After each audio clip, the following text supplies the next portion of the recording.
আমার আলোচনার বিষয় ছিল আল্লাহ তাআলা মানুষকে শ্রেষ্ঠ বানিয়ে দুনিয়ায় পাঠিয়েছে। সৃষ্টির সূচনা কাল থেকেই মানুষকে আল্লাহ শ্রেষ্ঠত্বের সম্মান দান করেছে। যে সময় আমি জানতাম না, আপনি আমার অস্তিত্ব ছিল না, তখনই মালিক মায়া করে দয়া করে আপনি আমাকে শ্রেষ্ঠত্বের আসন দান করেছেন। আল্লাহ দয়া করে মায়া করে আপনাকে আমাকে শ্রেষ্ঠত্বের এই সম্মানের আসনে বসাইছেন। সৃষ্টির সূচনা কাল থেকে আপনি আমাকে আল্লাহ শ্রেষ্ঠত্ব দান করেছেন।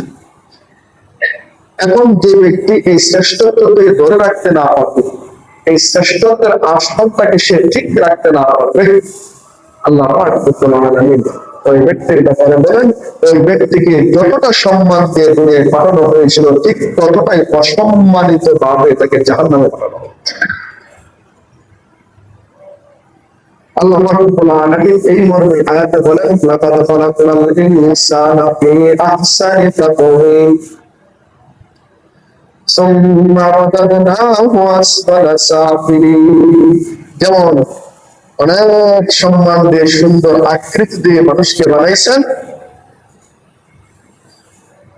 সুম্মা রাদাদনাহু আসফালা সাফিলিন, ঠিক ততটাই নিকৃষ্ট করে বিকৃত করে তাদেরকে জাহান্নামে পাঠানো হবে, তাদেরকে জাহান্নামে। তাহলে জীবনের চূড়ান্ত ব্যর্থতা যদি এই সম্মান দিয়ে আল্লাহ দুনিয়ায় পাঠাইছেন, যখন আমার কোনো যোগ্যতা ছিল না, অস্তিত্ব ছিল না, তখন আল্লাহ দয়া করে যে যোগ্যতা দিয়ে আমাকে দুনিয়ায় পাঠাইছেন, এখন যদি সেই যোগ্যতা আমরা ধরে রাখতে না পারি, সেই যোগ্যতা ধরে না রাখার কারণে নিকৃষ্ট হয়ে আমরা জাহান্নামে যাই, এটা হলো একজন মানুষের জীবনের চূড়ান্ত ব্যর্থতা। আমি দুইটা পয়েন্টের উপর কথা বলবো, দুইটা পয়েন্ট যদি মনে রাখতে পারে, আমি আশা করতে পারি আল্লাহর কাছে আল্লাহ ওই ব্যক্তিকে শ্রেষ্ঠত্বের আসনে যেমন দুনিয়াতে বসিয়েছেন, মৃত্যুর পরে ময়দানে মাহশরে আল্লাহ শ্রেষ্ঠত্বের সর্বোচ্চ আসনে তাকে বসাবেন। যে দুই যোগ্যতার কারণে মানুষকে শ্রেষ্ঠত্ব দান করেছেন, ওই দুই যোগ্যতা দুনিয়ার কোনো মানুষ কোনো প্রাণীকে দেয় নাই, অন্য কোনো মাখলুককে দেয় নাই। কারণ মানুষকে আল্লাহ শ্রেষ্ঠত্ব দান করেছেন, একটা হলো তার জবানের কারণে, আরেকটা হলো তার বিবেকের কারণে। এই জবান আর বিবেক একমাত্র মানুষের যোগ্যতা, অন্য কাউকে আল্লাহ যোগ্যতা দান করে। এই জন্য জবানের পাওয়া অনেক পাওয়া।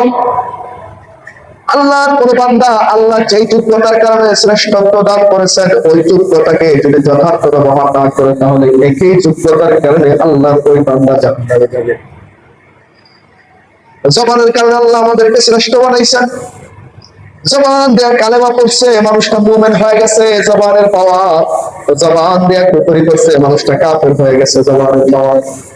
30 বছর সংসার করার পর স্ত্রীকে আগের মাথায় কেউ বলেছে তুই তালাক, জবানের ছোট্ট একটা কথা বলার কারণে জবানের কথার পাওয়ার এমন যে 30 বছরের সংসার 30 সেকেন্ডেই শেষ। জবানের পাওয়ার। এই জন্য জবান দিয়ে যত প্রকার ইবাদত আছে,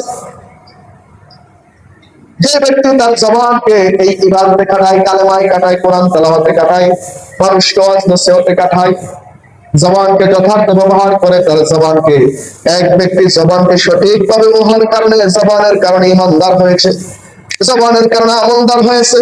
নামাজে খাড়াইলেও জবান লাগে, রুকুতে গেলেও জবান লাগে, সাজদায় গেলেও জবান লাগে, মানুষকে দ্বীনের পথে দাওয়াত করতে গেলেও জবান লাগে, আবার আল্লাহর নামে তাসবিহ পাঠ করতে গেলেও জবান লাগে। যে ব্যক্তি জবান দিয়ে এই সমস্ত কাজ করে, জবান দিয়ে এই সকল কাজ করার কারণে যেমনি ভাবে আল্লাহ দুনিয়া আখিরাতে তার শ্রেষ্ঠত্ব দান করে দিয়েছেন, আরেক ব্যক্তি জবান দিয়ে গান গাইতেছে, অশ্লীল কথা বলতেছে, ফাহিশা কথা বলতেছে, গীবত শিকায়াত করতেছে, দুই ব্যক্তি জবান ব্যবহার করছে। একজন ব্যক্তির যথার্থ জায়গায় জবান ব্যবহার করার কারণে দামি আর জান্নাতি, আরেকজন ব্যক্তি ভুল জায়গায় জবান ব্যবহার করার কারণে সবচেয়ে নিকৃষ্ট আর জাহান্নামী হয়ে গেছে। জবানের পাওয়া এটা। এই জন্য বিশ্বনবী বলছেন যে ব্যক্তির জবানকে যথার্থ ব্যবহার করবে, জবানকে সঠিকভাবে ব্যবহার করবে, আমি ওই ব্যক্তির জান্নাতের জিম্মাদার হয়ে যাব। সুতরাং এত ওয়াজ মনে রাখার সুযোগ নাই, আমরা শুধু এতটুকু মনে রাখতে পারি, যদি কোনো ব্যক্তি কনফিডেন্স নিয়ে কথা বলতে পারে, হুজুর আমি আমার আজকের পর থেকে আমি আমার জবানটাকে সাবধানে ব্যবহার করি। যদি জবান ব্যবহার সঠিকভাবে করতে না পারি, বিশ্বনবী বলছেন মান সাকাতা মান সমাতা নাজা, চুপ থাকলেও নাজাত পাওয়া যাবে। সুতরাং আমি আমার জবান দিয়ে কখনো অন্যায় কিছু করবো না, এই গ্যারেন্টি আমি দিলাম। প্লাস আমিও আপনাকে গ্যারেন্টি দিয়ে দিলাম, বিশ্বনবী আপনার জান্নাতের জিম্মাদার হয়েছে। তাহলে আমি বলছিলাম শ্রেষ্ঠত্ব ধরে রাখা, আপনি জবানকে ধরে রাখেন, আল্লাহ আপনার শ্রেষ্ঠত্ব ধরে রাখবেন দুনিয়াতে এবং আখিরাতে। জবানটাকে আপনি ধরে রাখেন, জবানের যোগ্যতাটাকে ধরে রাখেন, আল্লাহ আপনাকে ধরে রাখবেন, সম্মানটাকে ধরে রাখবেন দুনিয়ার বুকেও আখিরাতেও। তাহলে এক নম্বর যোগ্যতার নাম হলো জবান। এই জবানের কারণে আপনি আমাকে আল্লাহ শ্রেষ্ঠত্ব দান করেছেন। আবার এই জবানকে ভুল জায়গায় ব্যবহার যদি করি, তাহলে জবানের কারণে আল্লাহ সবচেয়ে নিকৃষ্ট বানিয়ে আমাদেরকে জাহান্নামে পাঠিয়ে দেবেন। দ্বিতীয় নম্বর যে কথাটা বলবো, যে যোগ্যতার কথা বলবো, সেই যোগ্যতার নাম হলো মানুষের বিবেক, জ্ঞান।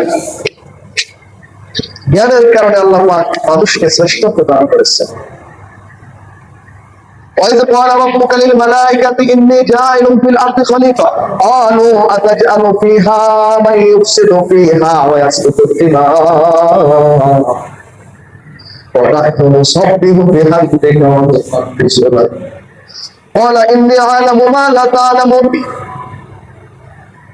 وعلم آدم الأسماء كلها ثم عرضهم على الملائكة فقال أنبئوني بأسماء هؤلاء إن كنتم صادقين। আল্লাহ পাক রব্বুল আলামিন ফেরেশতাদেরকে যখন বললেন দুনিয়ার বুকে আমি সবচেয়ে দামি আর সম্মানিত একটা মাখলুক বানাবো, ফেরেশতারা বললেন আল্লাহ তারা সবচেয়ে দামি হবে কেন? তারা তো মারামারি করবে, চোরাচুরি করবে, ডাকাতি করবে, চুরি হাজারি করবে, রক্তপাত করবে, তাহলে তাদেরকে আপনি কোন যোগ্যতার কারণে শ্রেষ্ঠত্ব দান করবেন?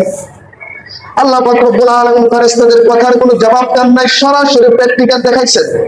আল্লাহ পাক রব্বুল আলামিন আবার পরীক্ষা নেওয়া শুরু করলেন, ওই ফেরেশতারা তোমরা বলো অমুক জিনিসের নাম, অমুক জিনিসের নাম, তোমরা বলো ওই জিনিসটা কি, ওই জিনিসটা কি, তোমরা বলো বীজগণিতের সূত্রগুলি বলো, তোমরা জ্যোতির্বিজ্ঞানের সূত্রগুলি বলো, স্বাস্থ্য বিজ্ঞানের সূত্রগুলি বলো, মহাকাশ বিজ্ঞানের সূত্রগুলি বলো। তারা বলেন আল্লাহ আপনি আমাদেরকে যে পরিমাণ জ্ঞান দান করেছেন এর বেশি আমরা কিছু জানি না।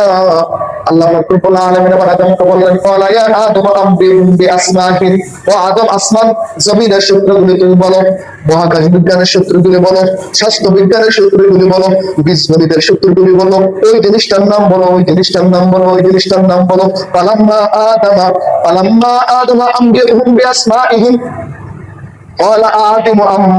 বিআসমাইহিম আদমকে বলার সঙ্গে সঙ্গে আদম একটা একটা করে দুনিয়ার সমস্ত সূত্রগুলি শুনিয়া দিল। এবার ফেরেশতাদেরকে দেখছস, আমি যে কইছি তোদের চেয়ে তারা শ্রেষ্ঠ, কি কারণে দেখছস? কারণ তোদের ভিতরে এমন কোন জ্ঞান নাই যে জ্ঞান আদমকে দান করছি, যে কারণে জ্ঞানের কারণে আদম শ্রেষ্ঠ। সুবহানাল্লাহ। সুতরাং দুনিয়াতে মানুষকে আল্লাহ পাক শ্রেষ্ঠত্ব দান করছেন জ্ঞানের কারণে। আবার মানুষের ভিতরে যেই মানুষ জ্ঞানী বেশি, ওই মানুষকে আল্লাহ পাক ওই মানুষের তুলনায় শ্রেষ্ঠত্ব দান করছে জ্ঞানের কারণে। আপনার চাইতে আমার জ্ঞান বেশি, বলেন আপনার চাইতে আমার সম্মানও বেশি। আমার চাইতে আপনার জ্ঞান বেশি, তো আমার তুলনায় আপনার সম্মান বেশি। এটা হলো একটা সূত্র, একটা মূলনীতি, আল্লাহ পাকের একটা নিজাম। এই জন্য এই জ্ঞান যদি কোনো ইহুদি ভিতরে অর্জন করে, ইহুদি অর্জন করে, তাহলে আল্লাহ পাক রব্বুল আলামিন দুনিয়ার বুকে ইহুদিকে দামি বানিয়ে দিবেন। যদি কোনো খ্রিস্টান অর্জন করে, খ্রিস্টানকে দামি বানিয়ে দিবেন। যদি কোনো মুসলমান অর্জন করে, আল্লাহ পাক রব্বুল আলামিন ওই মুসলিম জাতিকে দামি বানিয়ে দিবেন। যেহেতু আজকে মুসলিম জাতি জ্ঞান থেকে দূরে সরে গেছে, জ্ঞান বিজ্ঞানের কোনো আকর্ষণ তাদের ভিতরে নেই, জ্ঞান বিজ্ঞান এখন ইহুদি খ্রিস্টানদের হাতে, যে কারণে আজকে পৃথিবীর নেতৃত্ব ইহুদিদের হাতে চলে গেছে। বিশ্বাস করেন আজকে মুসলমান জ্ঞান বিজ্ঞানের দিক থেকে এগিয়ে যাক, আগামীকালকে পৃথিবীর নেতৃত্ব আল্লাহ মুসলমানদের হাতে তুলে দিবে। কিন্তু মুসলমান জ্ঞান বিজ্ঞান থেকে দূরে সরে গেছে, যে জ্ঞানের কারণে আল্লাহ পাক মুসলিম জাতিকে, পৃথিবীর মানুষকে শ্রেষ্ঠত্ব দান করছেন। আজকে মুসলমান জাতি সেই জ্ঞান শিক্ষার পরিবর্তে গান, বাদ্য, নৃত্য শিক্ষার নামে কোটি কোটি টাকা খরচ করার চেষ্টা করতেছে।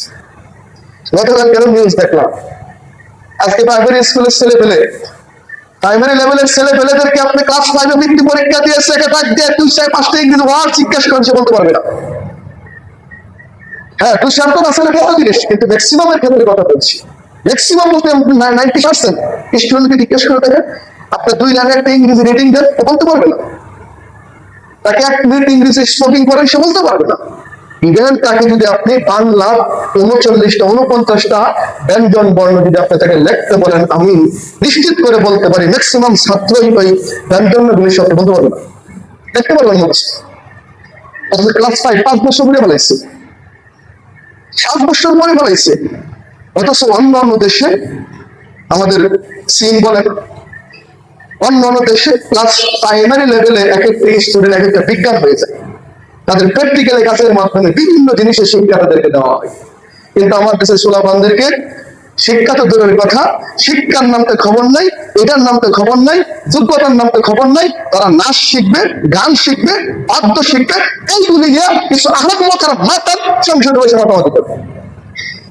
সুতরাং যারাই এটা চক্রান্ত করো, তাদেরকে একলা মাঠে ছেড়ে দিলে হবে না, সরকারের পক্ষে আপনাদেরকে অবস্থান নিতে হবে, যেন তাদের চাপে পড়ে সরকার এই সমস্ত কাজ বাস্তবায়ন না করে। সরকারের পক্ষে আপনাদের কি করতে হবে? অবস্থান নিতে হবে। এই গত আওয়ামী লীগ আমাদের শিক্ষা ব্যবস্থায় যেখানে এরকম কিছু শুরু হয়েছিল, তখন স্কুলের ভিতরে যেখানে শত শত ছাত্র স্টুডেন্ট থাকতো, সেই স্কুলের ভিতরে ছাত্রের সংখ্যা 30% নেমে গেছে। এমন কিছু স্কুল আছে যে স্কুলে গোটা প্রাইমারি স্কুলে 50 জন স্টুডেন্ট নাই। আর যদি এখন এটা বাস্তবায়ন হয়, তাহলে কোন মুসলমানের বাচ্চা কোন স্কুল পড়াতেই পারে, জায়েজই হবে না, হারাম হয়ে যাবে এটা। সুতরাং কোন মুসলমানের বাচ্চা তার বাচ্চাকে হারাম কাজ কখনো শিক্ষা দিতে পারে না। তখন হাজারের যে কথা বলতেছিলাম, জ্ঞানের কারণে আল্লাহ শ্রেষ্ঠত্ব দান করছেন। সুতরাং যেখানে গেলে জ্ঞান অর্জন করা যায় সেখানেই যেতে হবে, সেখান থেকে নিজের শ্রেষ্ঠত্ব আসন থেকে ধরে রাখতে হবে। একজন ব্যক্তি জ্ঞানের মাধ্যমে আল্লাহ পাক রব্বুল আলামিন যখন তাকে ডাক দেয়, তার জ্ঞান আল্লাহ তাকে সাড়া দেওয়ার তাগাদা দেয়। একজন ব্যক্তির জ্ঞান আল্লাহর জন্য নিজের সম্পদকে দান করার তাগাদা দেয়। একজন ব্যক্তির জ্ঞান আল্লাহর জন্য নিজের জীবন বিলিয়ে দেওয়ার তাগাদা দেয়। ওই জ্ঞানের কারণে ওই ব্যক্তিকে আল্লাহ দুনিয়াতেও যেমন শ্রেষ্ঠত্ব দান করছেন, আখিরাতেও শ্রেষ্ঠত্ব দান করছেন। পক্ষান্তরে অন্য ব্যক্তি একই জ্ঞানকে ব্যবহার করে, আল্লাহ তাকে সাড়া দেয় না, তার একই জ্ঞান আল্লাহর কথা মানতে তাকে বাধ্য করে না। অথচ ওই ব্যক্তির জ্ঞান বাজারে গেলে কোনটা ভালো মাছ, কোনটা খারাপ মাছ, কোন চালটা ভালো, কোন চালটা খারাপ, কোন সত্যিটা ভালো, কোন সত্যিটা খারাপ, এই ব্যাপার কিন্তু ঠিকই বুঝছে। এটা কি ঠিকই বুঝতেছি। কিন্তু আল্লাহর হুকুমের ক্ষেত্রে তার জ্ঞান হলো অকেজু। একই জ্ঞানের কারণে একই জ্ঞানকে যথার্থ প্রয়োগ না করার কারণে আল্লাহ বলেন, উলাইকা কাল আনআম বাল হুম আদাল, এরাই তো হলো পশু, আর পশুর চাইতে নিকৃষ্ট আকৃতিতে এদেরকে আমি জাহান্নামে পাঠিয়ে দিই। আমরা দেখেন, আগে বলছি একই জবান ব্যবহার করে আল্লাহ জিকির করে একজন মানুষ জান্নাতি হয়ে গেছে, আবার একই জবান ব্যবহার করে খারাপ কাজ করার কারণে জাহান্নামে চলে গেছে। একই বিবেক ব্যবহার করে একজন মানুষ আল্লাহর জান্নাতের মেহমান হয়ে গেছে, আবার একই বিবেক ব্যবহার করে অন্যায় অশ্লীল খারাপ কাজে তার বিবেককে প্রয়োগ করার কারণে আল্লাহ তাকে জাহান্নামে পাঠিয়ে দিয়েছে। বিবেক কিন্তু একটাই, দুমুখী তলোয়ারের মতো। তো আমার বিবেকের আলোচনার মূল পয়েন্ট কিন্তু এখানে, আমার মূল পয়েন্ট যেটা সেটা হলো, এখন আপনি আমাকে জ্ঞান দান করছেন, আপনি আমি বুঝি কোনটা বউ কোনটা মা, আপনি আমি চিনি কোনটা বোন আর কোনটা গার্লফ্রেন্ড, আপনি আমি চিনি কোনটা সত্য কোনটা মিথ্যা, এটা আপনি আমি জানি। এই যোগ্যতা আল্লাহ আপনাকে এবং আমাকে দান করেছে। কিন্তু দুনিয়ার কোন মানুষকে এই যোগ্যতা দান করেন, দুনিয়ার কোন প্রাণীকে এই যোগ্যতা দান করেন নাই। যে কারণে একটা কুকুর কোনটা তার মা কোনটা তার বউ এটা সে চিনে না, কোনটা তার গার্লফ্রেন্ড কোনটা তার বোন এটা একটা কুকুরে চিনে না, একটা জানোয়ারে চিনে না, কারণ তার এই যোগ্যতাই নেই। মোহতারাম হাজরিন, এবার যদি কোন মানুষের এই জ্ঞানটা লোপ পাওয়া যায়, যে জ্ঞানের কারণে আল্লাহ শ্রেষ্ঠত্ব দান করছেন, ওই জ্ঞানটা হারিয়ে ফেলে, এখন সে তার মাকেও চিনে না, বোনকেও চিনে না, বউকেও চিনে না, সত্যটাও চিনে না, মিথ্যাটাও চিনে না, নিজের বাড়ির চিনে না, অপরের বাড়ির চিনে না। বলেন, একটা কুকুর যেমন নিজের মা বোন আর বউয়ের পার্থক্য করতে পারে না, কোন মানুষও যদি মা বোন আর বউয়ের পার্থক্য করতে না পারে, নিজের বাড়ি আর অপরের বাড়ির পার্থক্য করতে না পারে, তাহলে এই কুত্তা আর এই মানুষটার মধ্যে পার্থক্য কোথায় বলেন তো? আছে কোথাও? কোথাও নেই। বলবেন হুজুর এই কথা কেমনে করে করতেছেন? পত্রিকায় পড়লে আপনারা দেখতে পারবেন, গত 2-3 বছর আগের ঘটনা, পত্রিকায় এসেছিল এক নওজোয়ান যুবক এই পরিমাণ নেশা করছে, নেশা করার পরে সে বাড়িতে গিয়ে তার বউ মনে করে মায়ের উপর চাপিয়ে পড়ছে। মায়ের সাথে অপকর্ম করার পরে যখন তার জ্ঞান স্বাভাবিক হয়েছে, তখন সে যখন বুঝতে পারছে এটা তোমার মা ছিল, তখন এই লজ্জায় সে আত্মহত্যা করে। এই লজ্জায় কি করছে? আত্মহত্যা করছে। আজকে এই নিশা মাদক দ্রব্য সেবন করার কারণে, মাদক দ্রব্য শরীয়তে হারাম করা হয়েছে কি কারণে? মাদক দ্রব্য শরীয়তে হারাম করার এক সবচেয়ে মূল পয়েন্ট যেটা, সেটা হচ্ছে মাদক দ্রব্য সেবন করলে যেই যোগ্যতার কারণে আপনাকে শ্রেষ্ঠত্ব দেওয়া হয়েছে বিবেক, মাদক দ্রব্য হলো ওই বিবেককে ধ্বংসকারী, বিবেককে দমনকারী একটা দ্রব্যের নাম, যেটা সেবন করার দ্বারা বিবেক নষ্ট হয়ে যায়। যখন মানুষের বিবেক নষ্ট হয়ে যায়, তখন এই মানুষটার মধ্যে আর কুত্তার মধ্যে কোনো পার্থক্য থাকে না। সুতরাং কোনো মানুষ যখন মাদক দ্রব্য সেবন করে তার বিবেককে নষ্ট করে ফেলায়, তখন ওই মানুষটার মধ্যে আর কুত্তার মধ্যে পার্থক্য থাকে না। কুত্তা যেমন নিজের বাড়ি আর অপরের বাড়ি ছেড়ে না কেউ কেউ করতেই থাকে, মাদক দ্রব্য সেবন করার কারণে সে যখন তার বাসায় যেতে চায়, তার বাসা মনে করে আরেক বাসার দরজার ভিতরে গালিগালাজ করতে থাকে, হাত পাইতে থাকে, লাইট পাইতে থাকে। মানুষ বিরক্ত হয়ে সরকারের কাছে মামলা, সরকারের কাছে মামলা দেয়। মাদক দ্রব্য সেবন করার পরে সে কোনটা চাচা আর কোনটা বাপ ছেলে না, রাস্তায় পাইলে তার উপর ছুরি ধরে। মাদক দ্রব্য সেবন করার কারণে বাবাকে হত্যা করছে, বাবার কাছ থেকে টাকা নেওয়ার কারণে এমন ঘটনার রেকর্ড বাংলাদেশে আছে না ভাই? বউকে হত্যা করছে যৌতুকের কারণে, এমন ঘটনা আছে না নাই? শিশু বাচ্চাকে আশ্রয় হত্যা করে ফেলেছে, এমন ঘটনা আছে না নাই? কি কারণে? কারণ স্বাভাবিক বিবেক এটা করা যায় না। যখন মাদক সেবন করার কারণে তার বিবেক লোপ পেয়েছে, এখন কুত্তার বিবেক আর তার বিবেক একরকম হয়ে গেছে, তখন তার ওই কাজগুলি সংগঠিত হচ্ছে যে কাজগুলো একটা কুত্তার দ্বারা সংগঠিত হয়। ঠিক কিন্তু বলে, এই জন্য আমি বলি, কোন সমাজে যদি একজন মাদক সেবী থাকে, তাহলে ওই সমাজের একটা নারীর ইজ্জত আর নিরাপদ থাকবে না।